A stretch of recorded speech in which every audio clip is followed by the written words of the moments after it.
everyone, I hope that you are all doing well. So we're now mid-January.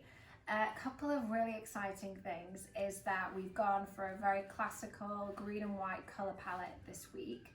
And you know, one of the, you might have seen from some of the communication on email or on Instagram or Facebook is the gardenia. So a couple of things about gardenia is that it actually doesn't do well in a cut flower arrangement at all. So if anybody has ordered the gardenia, it will come in a little, you'll get the 3 kind of buds that look like this, the blooms. And then they float in a bowl of water. So you will have like two bowls. You can put 2 in one and then 1 in another. But they just need to be like fully submersed in water, and they have the most amazing fragrance. So I'm sure like many of us, our family got really sick over the holidays with COVID, and one of the things that kind of kept me going through that time was just the amazing fragrance of gardenia. It's actually grown up in Watsonville. There is a farmer there. They've been doing it for over 50 years. And so I really kind of wanted to incorporate one of those elements into the box, but knowing that we can't obviously use the bloom in a cut flower arrangement. So we have gardenia foliage, which is like the greenery. It actually still has a little bit of a fragrance to it, but it won't have a bloom on it. But it does really nice in a cut flower arrangement. It has like a really vibrant green. And yeah, so I just thought it would be nice to kind of incorporate that synergy into the arrangement. So we've got kind of 3 tulips. These are grown in Sun Valley Farm up in Arcata, so Northern California. And we have waxflower, so a great filler, has a really fresh fragrance to it. This actually grows in San Diego, and we're very much in like the winter flower season, and waxflower is kind of the epitome of that. So we've incorporated that because it has a great color tone. And then we have a couple of floral elements. So we have some white ranunculus. So we're kind of tiptoeing on the edge of ranunculus season. By the end of January, the beginning of February, it'll be like fully fledged, and we're going to have lots of amazing arrangements with like loads of different color options. Really excited about that. But for now, we've got a couple of ranunculus kind of popping up before we kind of go fully fledged on full ranunculus arrangements. And then we have, this is actually a white Magelica spray rose. I don't use these very often. I'm not a huge fan of spray roses, but they are looking really good. And one of our farmers has a lot of them, so we agreed to include it in the box to help him move those. And then we have some kind of box standard white roses. And then olive, this actually comes from Frank. We visited him last year. Actually, Matt was down with him on Monday, but he has a great farm in San Diego too. And yeah, so that's where the wax is grown. So we're just going to start with the olive first. So cut any small branchy pieces, and then you'll have a couple of pieces of this. What I suggest doing is kind of using it on the right side and the left side. Whoops. It has like a kind of a fun texture to it, but it is very textural. It can look quite messy, so don't worry about it not looking straight. It's just like the nature of how olive grows. So it has a lot of branches. So yeah, just use it to cover, like I've just put it in 3 corners of the arrangement, and then we're still building the base and the structure of the arrangement. I'm just going to add my gardenia foliage.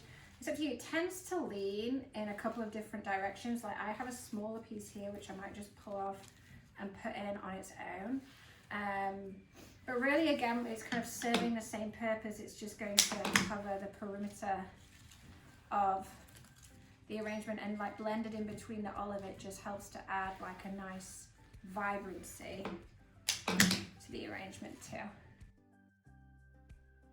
With the wax flower, I'm going to cut off the smaller pieces, and we're still very much in the first phase of our arrangement, and I'm just going to use it to cover the perimeter of the arrangement with lots of wax flower. So we're just using it to create structure, honestly.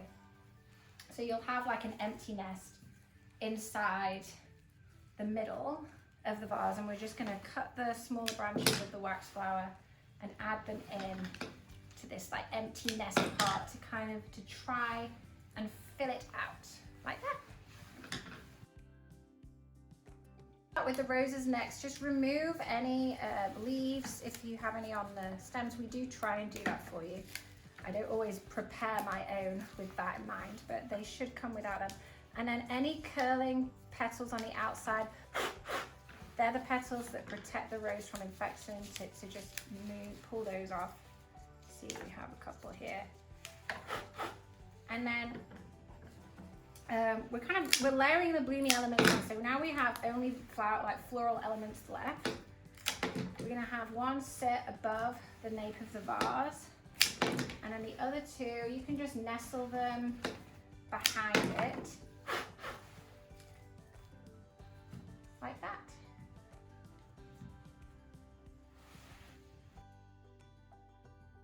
So we'll put the spray rose in next. So the same thing applies with this, just pull off the leaves, cut the stem, and then we want to add it in anywhere you see a gap. And the thing about the spray rose is we really want to try and blend it in so that it kind of sits snugly in between the wax flower like that.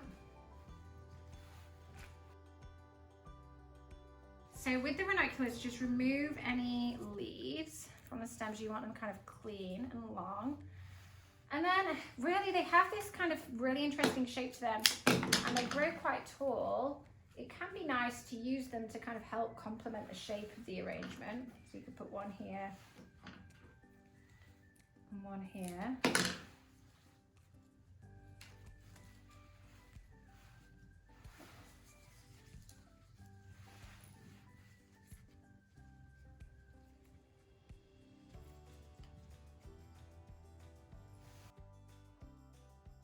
So these tulips are probably going to be how yours are going to arrive. Like, they're incredibly fresh. The leaves are really recessed to the stem. So any of the tulips leaves lower down that are kind of flopping, you can peel off. The ones around the head, just leave them on for now.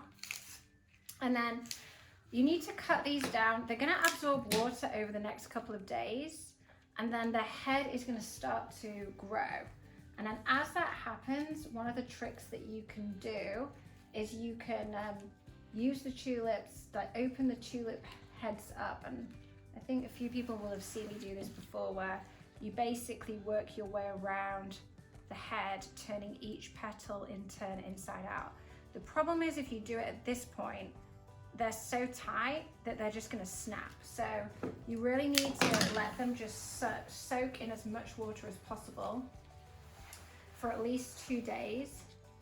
So just put them in like this, and then as everything else is opening up, you'll see these like absorb a lot of water, and then you can cut them down a little bit more, strip the leaves off them, and turn the petals inside out.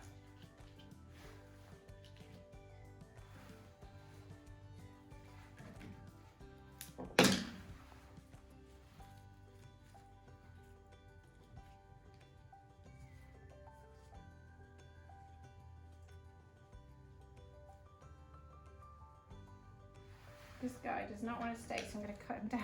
If you have that with ranunculus, just keep on cutting. There we go. Until you get them to stay where you want. And there we are. I hope you love it. So wait for the tulips to open. The flowers are all going to open up. And then one of the things I will say is with the olive, after the arrangement's finished, you can just put that to one side, keep it in another vase, and keep adding it through the next few weeks into your upcoming arrangements too, because it lasts for a really long time and it dries really well as well. Okay, have a great week.